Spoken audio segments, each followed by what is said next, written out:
한 주간 가장 주목받은 과학 소식을 하나로 모아보는 사이언스 핫파이브 시간입니다. 이번 주에는 어떤 이야기가 시청자들의 눈과 귀를 사로잡았을지 궁금한데요. 오늘도 이동훈 기자와 함께하겠습니다. 어서 오십시오. 어서 오세요. 네, 먼저 5위 소식부터 전해주시죠. 네, 이제 태풍이 지나가고 좀 가을이 훌쩍 다가온 느낌이 좀 들죠. 네. 아직 낮에는 조금 기온이 높은 편이지만 아침 저녁으로는 선선한 바람이 부는데요. 이렇게 날씨가 올해 단풍에 아주 큰 영향을 준다고 합니다. 네, 9월 말쯤이면은 단풍이 들기 시작할 때인데 올해는 예년보다 좀 늦게 단풍이 될 거라고요? 네, 이 단풍의 시작은 9월과 10월 기온에 굉장히 영향을 많이 받는데 기온이 낮으면 낮을수록 일찍 단풍이 들게 됩니다. 그런데 올해는 이 늦더위가 이어진 데다가 10월까지도 평년보다 기온이 조금 높을 것으로 보이는데요.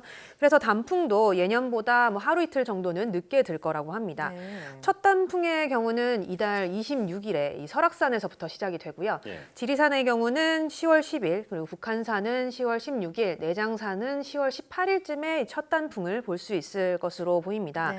이 단풍이 시작이 되면 절정기까지는 보통 2주 정도가 걸리는데 네. 이 절정기라는 것은 산 정상에서부터 한 80% 정도가 단풍으로 물드는 그런 시기를 말합니다.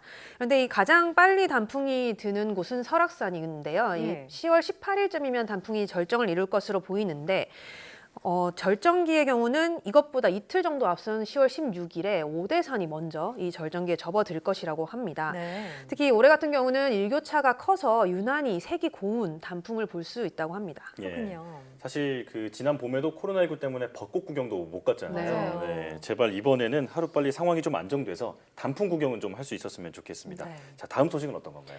네, 저희 사이언스데이에서 이번 주 처음 선보인 코너가 있죠. 네. 이 슬기로운 펫 생활이 시청자분들에게 아주 많은 관심을 받았습니다. 네, 반려인구가 1,000만 명에 달한다 이런 얘기도 들었는데 네. 처음 반려견을 키우면요 궁금한 것도 많고 좀 신경 써야 될 부분들도 많잖아요. 네. 저 같은 경우에는 분리불안 증세 때문에 걱정을 많이 했었어요. 네, 그래서 질문을 또 하셨었죠. 네. 네, 아무래도 이 반려견을 키우는 인구 중에는 1인 가구도 굉장히 많이 늘고 있고요. 또 맞벌이를 한다든가 가족이 모두 밖에 나가는 경우에는 강아지가 혼자 있는 경우가 많잖아요. 예. 그래서 이 같은 고민을 하고 계신 분들이 많을 것 같습니다.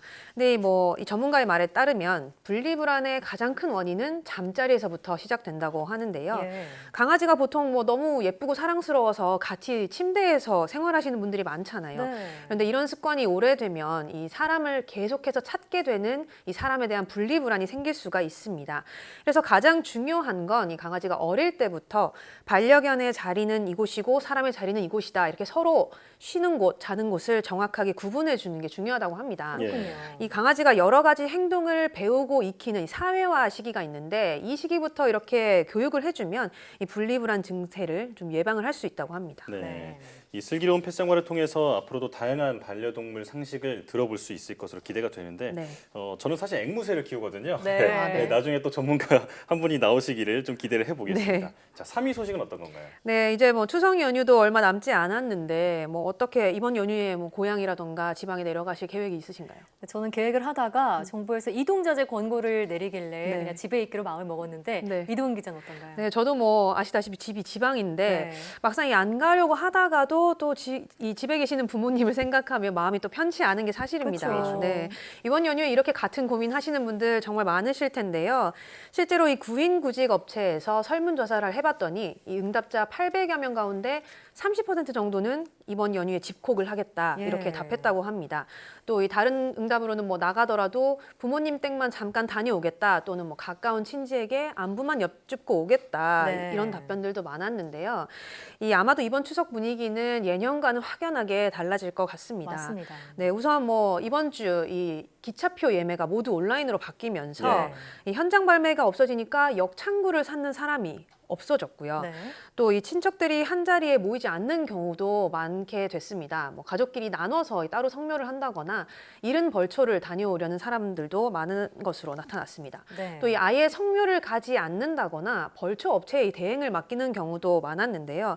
이 벌초 대행 업체의 예약 건수가 이미 지난해보다 한 34% 이상 늘어났다고 합니다. 예. 네. 이 추석 풍경이 우리가 알던 그 예년의 모습과는 올해는 많이 다를 것이다 이렇게 네. 보이는데 자, 그런데 벌초 대행을 넘어서 그 성묘까지 아예 온라인으로 하는 그런 서비스까지 등장했다고요? 네, 그렇습니다. 인천 가족공원의 사례인데 이곳의 경우는 올 추석에 시설을 모두 폐쇄를 하고 온라인 성묘 서비스를 제공을 하기로 했습니다. 인천 가족공원 같은 경우는 국내 최대 규모의 추모 시설로 꼽히는데요. 예. 이 추석 기간에만 보통 35만 명 정도가 이곳을 찾는다고 합니다. 네. 이렇게 대규모 인파가 몰리는 곳인 만큼 코로나19 확산을 우려를 해서 폐쇄를 결정을 한 거죠. 이 대안으로 선보인 게 바로 이 온라인 성묘 서비스인데요. 홈페이지를 통해서 접수를 하면 시설 측에서 이 고인의 사진이라든가 봉이남을 찍어서 사이버 차례상을 이렇게 만들어줍니다. 그럼 이 가족들이 헌화를 한다거나 추모글을 작성을 해서 이 홈페이지에 올릴 수도 있게 되는데요. 네. 상황이 상황인 만큼 이 가족분들도 이렇게 집에서 조용히 차례를 지내고 또 온라인 성묘를 할 수 있게 됐다는 점에서 좀 긍정적인 반응을 많이 보이고 있다고 합니다. 네, 예. 정말 성묘를 비대면으로 할 수 있는 날이 올 줄 몰랐는데 네. 코로나19가 낳은 신풍경이라는 생각이 듭니다. 네. 자, 이번 주에 시청자분들이 가장 주목한 소식 어떤 거였나요? 네, 요즘 공공기관 등에 가면 이 얼굴을 인식을 해서 체온을 재주는 이 체온계 흔히 보셨을 텐데 인공지능 기술로 0.3초 안에 이 사람의 얼굴을 인식을 해서 체온을 재주는 그런 기술이었습니다. 그런데 이 얼굴 인식 체온계의 문제점이 속속 드러나면서 저희가 네. 연속 보도를 해드렸었죠. 예. 취재 결과 일단은 성능 자체가 엉터리였습니다. 이 기기에 들어있는 열화상 카메라의 성능이 너무 떨어져서 온도 측정이 제대로 안 되는 경우도 많았고요. 예. 또 일반 체온계와 비교를 해보면 결과가 크게 다르게 나와서 결국은 이 두 가지 모두로 측정을 해야 되는 그런 경우도 많았습니다. 네. 사실 이 체온계의 경우는 이 의료기기법을 위반한 것으로 드러나서 이미 지난달에 판매 중단 조처가 내려졌는데요.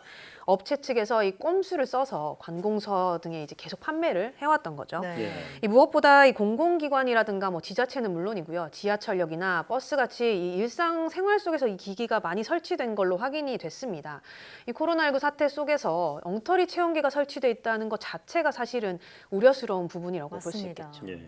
사실 최근 가장 우려스러운 점이 그 감염원을 알 수 없는 조용한 전파가 많다는 점인데 이런 데서 빈틈이 생기지 않도록 꼼꼼히 챙겨야겠습니다. 이동인 자 잘 들었습니다.